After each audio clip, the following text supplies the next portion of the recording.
This is the Thank You Ocean Report. The waters off of the Gulf of the Farallones National Marine Sanctuary and Golden Gate National Recreation Area have been called one of the great undersea maritime museums in the nation. If we go offshore to the Gulf of the Farallones National Marine Sanctuary, which is nearly 1,300 square miles, and then the northern Monterey Bay National Marine Sanctuary, which is also managed by the Gulf of the Farallones, that's another 1,400 square miles. So if we were to take all this area, we're looking at over 300 ship and aircraft losses. Robert Schwimmer is a maritime archaeologist with NOAA's Office of National Marine Sanctuaries. Robert is part of a team of NOAA researchers and partners involved in a 2-year project investigating San Francisco's ghost ships and aircraft known to rest on the sea floor and those that are yet to be discovered in this underwater museum. This is the first archaeological survey in Gulf of the Farallones National Marine Sanctuary, and it is such an incredible study area to work on.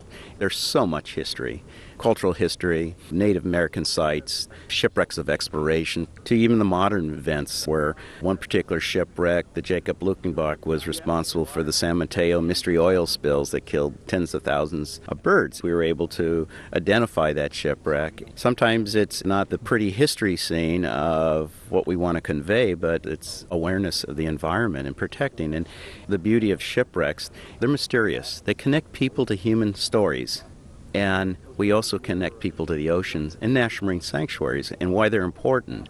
What a great venue to share history underwater.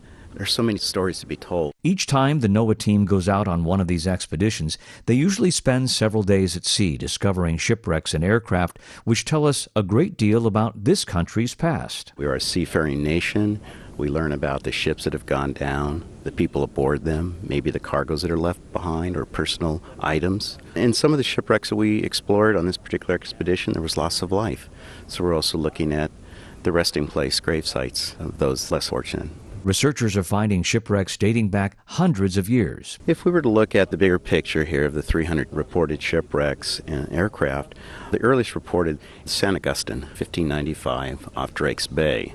So we're going from a time of early exploration to a time of modern events out here. Shipwrecks still happen. We still have modern collisions. Sometimes it's weather-driven, but even with modern aids to navigation, it comes down to human error. And the team also includes a biologist, because some of these wrecks actually become artificial reefs. As an example, one discovery was an unknown tugboat found in deep water, which has become home to a number of fish. When we approach shipwrecks, we just don't come in as a historian and archaeologist. We bring a biologist because it's a multidisciplinary project. And we identified 9 rockfish on the mystery tug, 2 wolf eels, a very large giant octopus that was living up in the bow. We had lingcod, and so it was a very active site. One of the indicators of finding shipwrecks, we find shells on the seafloor that fall in the depression and scour. That's a good sign. And when we start seeing fish, because it's basically a desert out there, except where you have reefs, well, a shipwreck's a reef. The NOAA team has many tools at their disposal, including remotely operated vehicles and a variety of sensing equipment to analyze data from these various dives.